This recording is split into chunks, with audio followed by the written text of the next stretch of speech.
वतन, चांद मेरी ज़मीं, फूल मेरा वतन, चांद मेरी ज़मीं, फूल मेरा वतन, मेरे खेतों की मट्टी में लाले यमन, मेरे खेतों। बिस्मिल्लाहिर्रहमानिर्रहीम।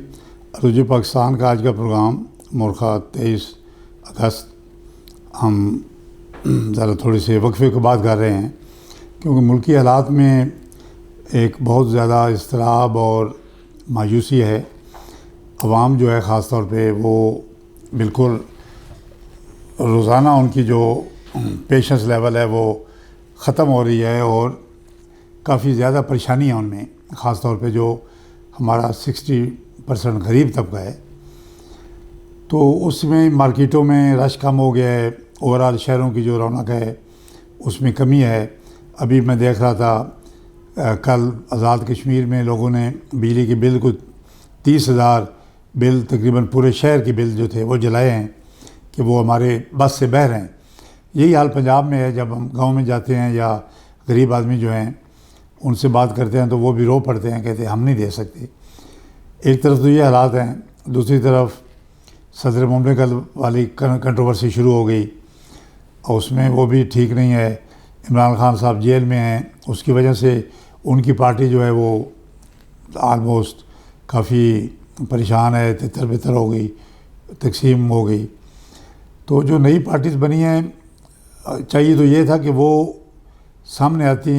जहांगीर तरीन साहब की पार्टी और परवेज़ खटक साहब की पार्टी, दो पार्टीज़ बनी हैं कि वो अवाम में जाके छोटे मोटे अवाम से मुखातिब होते, जलसे करते और कोई आगे बढ़ने का अपना विजन लाएअमल देते। वो भी अभी तक कुछ नहीं कर सके सिवाय इसके एक ही बात है जी, इस्टेब्लिशमेंट हमारे साथ है। और ये एक दूसरी बड़ी अजीब बात है कि पंजाब में पहली दफ़ा देखा है हमने। अब देखिए पाकिस्तान की सूरत हाल ये है कि जहाँ तक सूबा बलूचिस्तान का तल्लुक़ है और सिंध का तल्लुक़ है, उनको पाकिस्तान के इन मामलात के साथ कोई तल्लुक़ नहीं है। वो बाकायदा एक टोटल ला तलकी है। वो ये कहते हैं कि जैसे कि भाई ये पंजाबियों का मसला है, पंजाबियों की फ़ौज है, पंजाबियों की इस्टेब्लिशमेंट है, हम तो बस ठीक है अपना काम कर रहे हैं, उनको कोई परवाह नहीं है, वो इसमें इन्वॉल्व नहीं हो रहे। इन दो सूबों में तखरीबकारी बढ़ रही है, फ्रंटियर में KPK में, और पंजाब में जनरल पॉपुलेशन बहुत ज़्यादा है और पंजाब में जो परेशानी है वो एक फितरी अमल है। तो इस वक्त जो सबसे बड़ा टास्क है गवर्नमेंट के, जो केयर टेकर गवर्नमेंट है, क्योंकि इसको एक इलेक्शन करवाने हैं और दूसरा जो मुआशी हालात की ख़राबी है और मुआशी तरक्की कैसे करनी है, ये सबसे बड़ा चैलेंज है। मेरे ख्याल में अगर एक सिंगल कोई गवर्नमेंट के पास, जो मौजूदा गवर्नमेंट है या जो इसके बाद आएगी इलेक्टेड गवर्नमेंट, सबसे बड़ा जो उनके सामने चैलेंज होगा वो मुआशी तरक्की है और मुआशी अमल और जो मुआशी एक्टिविटीज़ हैं कारखानों की, दुकानों की, बिज़नेस की, उसको किस तरीके पे बेहतर करना है। ऑटो इंडस्ट्री आलमोस्ट 70% उनकी सेल ड्रॉप कर गई है। उसके अलावा गंदम जो है वो 4,000 रुपये मन थी, वो 5,000 रुपये मन तक चली गई है। और इस दफ़ा जो मैंगो हमारा था, जो एक्सपोर्ट होता था, वो बिल्कुल अपनी जो मिनिस्ट्री है फूड सिक्योरिटी, उनकी गलत पॉलिसी की वजह से मैंगो एक्सपोर्ट नहीं हुआ। और जो मैंगो के फार्मर्स हैं, जो उनके बेचारे एक्सपोर्टर्स हैं, और वो सारे बड़े परेशान हैं और नुकसान में गए। तो ये सारी चीज़ें एक हमारे लिए बहुत लम्हा फ़िक्री है।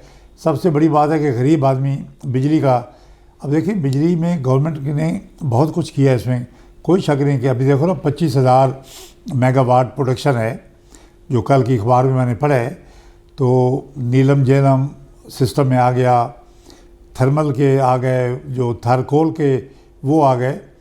लेकिन बिजली में सबसे बड़ा जो रिलीफ है अगर हमें मिल सकता है तो वो सोलर एनर्जी को पॉपुलर करके मिल सकता है।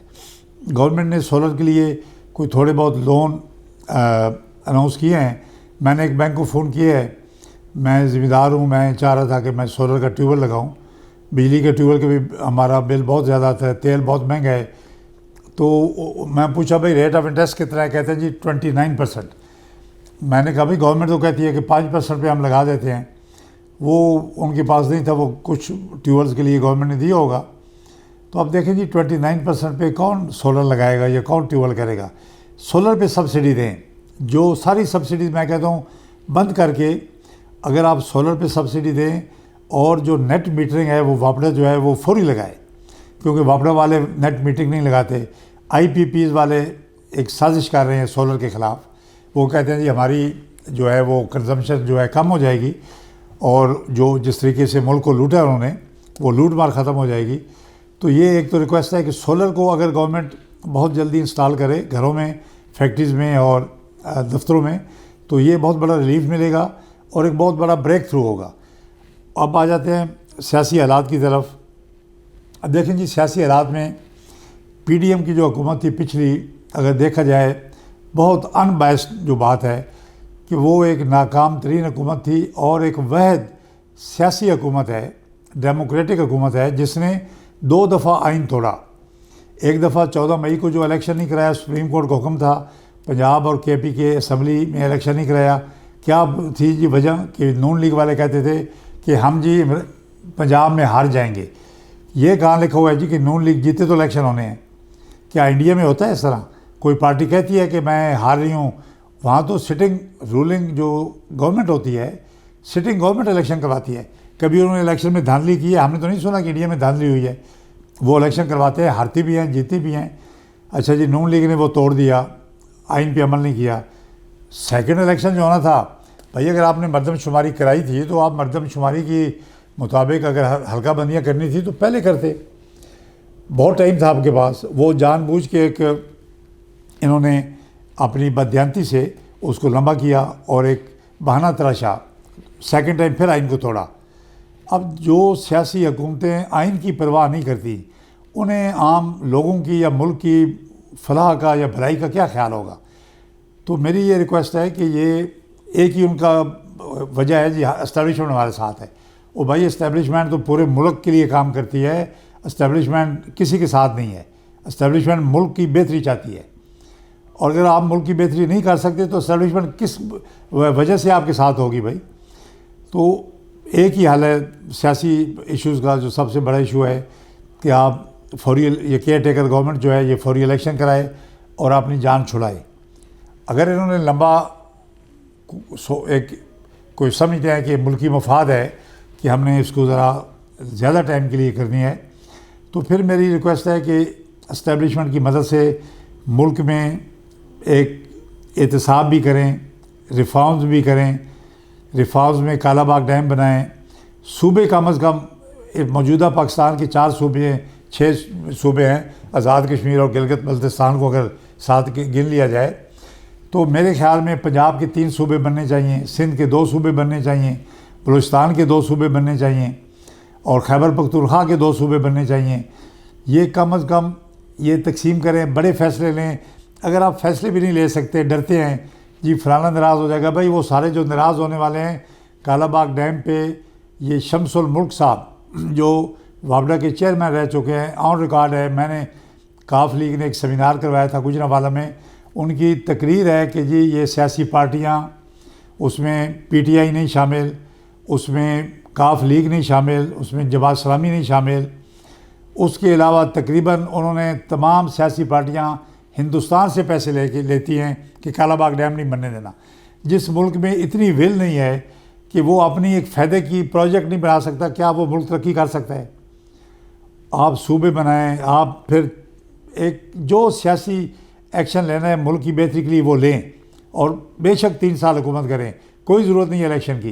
इलेक्शन अगर होगा PDM आ जाएगी, क्या करेगी वो एक फरसूदा और घिसे पिटे और पुराने जो सियासतदान हैं जो कि मौजूदा रिक्वायरमेंट से बिल्कुल मैच नहीं करते, वो उनका एक इज्तिमा है और वो मुल्क की तबाही होगी अगर इमरान खान को कैद करके उनको एक वॉक ओवर दिया जाए, तो उससे कोई मसला हल नहीं होगा। ना इकनॉमिक डेवलपमेंट होगी, ना मुल्क में पॉलिटिकल स्टेबिलिटी आएगी, ना मुल्क में टेररिज्म ख़त्म होगा।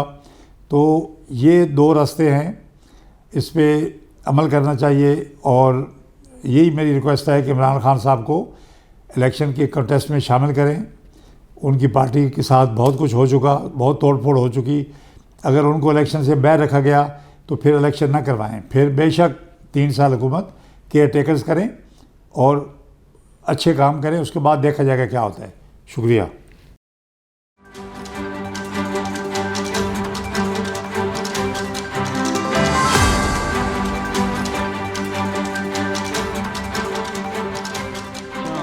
मेरी ज़मीं फूल मेरा वतन, चाँद मेरी ज़मीं फूल मेरा वतन, चाँद मेरी ज़मीं फूल मेरा वतन।